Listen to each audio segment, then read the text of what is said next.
So thank you very much for the interview, Professor Collins. And we start with, what is a scientific truth? What is a scientific truth? It's what everybody decides is a scientific truth. So what is a scientific truth changes from century to century, from epoch to epoch. So it's what you decide is a scientific truth. So we move to the third question, that is, what is the importance of social construction of reality for defining what is a scientific truth? Well, the point is to understand the world a bit better. We make our own scientific truths, in this case social scientific truths. But one of the things that always is important to me is that the scientists who I study think that what I'm doing is interesting. And they do. They seem to think it. They like to read my books, and they're quite pleased that I'm doing this work. So that always reassures me that what I'm doing is something fairly useful. And of course, it extends to many different areas of life. So, for instance, a book I've just written, it will come out in the spring, is called Why Democracies Need Science. And it argues that science is very important to democracies because science has a set of values which can give a lead to democracies at this time when most of the institutions in democracies are becoming corrupt. We can no longer trust the banks, we can no longer trust even athletics.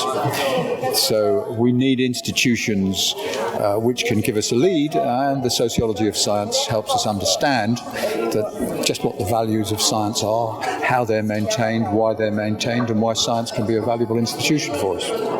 But is there a difference between social sciences and art sciences in defining the scientific knowledge? Between social sciences and hard sciences like physics or math? I think they're rather similar. I mean, the point is that their methods are different, but their epistemological warrant is the same.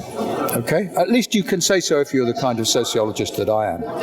So, there are some people whose view of sociology is that it's a humanities discipline. So it is like you would then expect that the arguments you have, one person with another, would go on forever. But my view is that the kind of sociology of science, sociology I do, is a science. And what is the criterion of a science? If other people looked in the same place with the same methods, they would find the same things. So you do not expect the arguments to go on forever. You expect the arguments to come to a close, just as in a hard science. Now, one of the differences between my kind of science and, shall we say, physics, is that my kind of science is based on what people call a subjective method, which means that the beginning of my science is to understand how people in the society I am studying think. There is no equivalent in physics. You don't ask, how does a molecule think? You don't ask, how does a black hole think? You study it purely from the outside. But you cannot do sociology purely from the outside. You have to be inside. So it's a subjective method. But it's a very, very powerful method. So I will tell you a story to show how powerful it is. I once had a little joke with Gary Sanders, who was the project manager of LIGO. This was way back. And we were both in Livingston, Louisiana, by one of the big interferometers. And Gary Sanders decided he would tease me. So he said, the trouble with you, Harry, is your method consists of the following. You go and ask somebody something and they say this, then you ask another person and they say the same thing, and then you ask a third person and they say the same thing, and then you think you have a finding. And I said, no, Gary, that's not my method at all. The method is understanding, and I'll give you an illustration of it. Consider where we are in Livingston, Louisiana. We both know that we could go to Baton Rouge, which is the local town. We could get onto a bus. We could ask the bus driver, please sell me 2 tickets, one for my seat and one to reserve the seat next to me. And we know the bus driver wouldn't do it. And we know this, you and I, though we have never ridden on a bus in Baton Rouge, we know this with more certainty than you will have when you discover your first gravitational wave. Oh, very interesting. But so isn't there a link between methodology and epistemology? Because in sciences such as management or even sociology, there are people working with statistical data that pretend that statistics means objective reality. Is that your point of view? You mean like physics? Like physics. Physics also pretends statistics is objective reality. So it's the same. Yeah, yeah. I read your concept of interpretive flexibility. Can you expand a bit on that regarding this discourse that we are having? I'm saying that in sciences, and that includes the physical and the social sciences, no doubt, it's possible to take the same data and interpret it in different ways. And that is why it is that scientific controversies last for a very, very long time. So Max Planck either said or is said to have said, science advances funeral by funeral. This is because people don't ever have to give up their view. There is always a way of rescuing a strange view which nobody else believes in, but showing that it's logically possible. And that's why scientific controversies go on for a very, very long time. And that's because of the interpretive flexibility of data. But so the idea that there are no final results but debates among academicians or scientists may lead to the idea that we see on television that everyone has a right to voice or a right to speak. No. Is this dangerous? It's nonsense. Of course not everybody has a right to speak. Do you say the same about art? Do you say everybody has a right to speak about art? Maybe with art, okay? But you know, as soon as somebody says, I don't know much about art, but I know what I like, you know you're dealing with somebody who isn't an expert. It's the same thing here. You only want to hear expert voices. So it's not anybody can have a voice. You want expert voices. But it's also not as simple as we used to think in the 1950s. It's more difficult coming to a consensus. And if you're making policy, then of course you must make policy on the basis of the best consensus you have.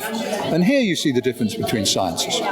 So let us say, in economics, if you're trying to predict the future of the inflation rate or the unemployment rate, we know this is completely unreliable. So we know it's very difficult to make policy using economics, and we know that economics, when you're trying to make policy based on economics, you're really doing politics in disguise. And one of the worst things that happened here is people like Margaret Thatcher or Ronald Reagan would say, we have to make this policy because the economists tell us so. It's not true. What they're doing there is disempowering the electorate because they're saying this is a scientific necessity when really it's a political choice. So this is a good thing that the sociology of science helps you to understand, that economics doesn't work that way. On the other hand, you have a case, shall we say, like Thabo Mbeki in South Africa, who said, look, we're not going to distribute antiretroviral drugs to pregnant mothers because there is a dispute about it. And he said to his parliamentarians, look on the web, you will find that people are arguing about whether antiretroviral drugs are safe or whether they're poisonous. And if you look on the web, you will find this argument. But in fact, this argument was no longer taking place within the scientific community. So this argument is what we say, I don't know if you have this expression in Italian, past its sell-by date. You know? Yeah, I understand. You understand that? So then this is, as a sociologist, you can understand when something is past its sell-by date within the scientific community, the majority of the experts have reached this consensus. That is not the same as saying it is true, but it's the best you can do. And is there a way to deal with people that have a large consensus on issues that are absolutely irrational for the academic community? I was thinking to anti-vaccine people, in example. If they speak a different language, how can you make the irrational? All you can do is all I can do as an academic is write another book or write some more articles explaining how out of kilter, out of the mainstream, this view is, and that it's very dangerous to hold views like this. And in particular, the particular anti-vaccine thing, mumps, measles and rubella vaccine, the revolt against this was very peculiar because it was based on zero evidence. And you can just see there is no evidence for this. That's an unusual one. It's very easy to show that this is wrong. Scientific controversies are normally more difficult than that. But then you just have to say, look, we know we cannot show the absolute truth, but here we have to make policies, we have to make decisions, because making no decision is also a decision. So you have to make a decision, you have no choice. The best we can do is look for the consensus, and then it's a sociological question. What is the consensus? And it's a sociological question, how strong is the consensus? And this is, I have in the book that I've just written, we will set up we suggest that we set up a committee which is called the Owls. It's called the Owls because owls are birds that can turn their head like this, which means they can understand both science and sociology. Okay? It's made up of scientists who can turn their head round and social scientists who can turn their head round. And this group is supposed to say, when we have a difficulty, what is the consensus? And even more important, what is the grade of the consensus? Is it a strong consensus, as you might have, say, now over the discovery of gravitational waves? Or is it a weak consensus, like you always have had with economists trying to predict the future? And then the government has to take this. This is the consensus. This is its strength. Now it's your job to make policy, because the politicians must always make the policy. Thank you very much. We have a lot more questions, but we leave you to the next Lavagna. Thank you.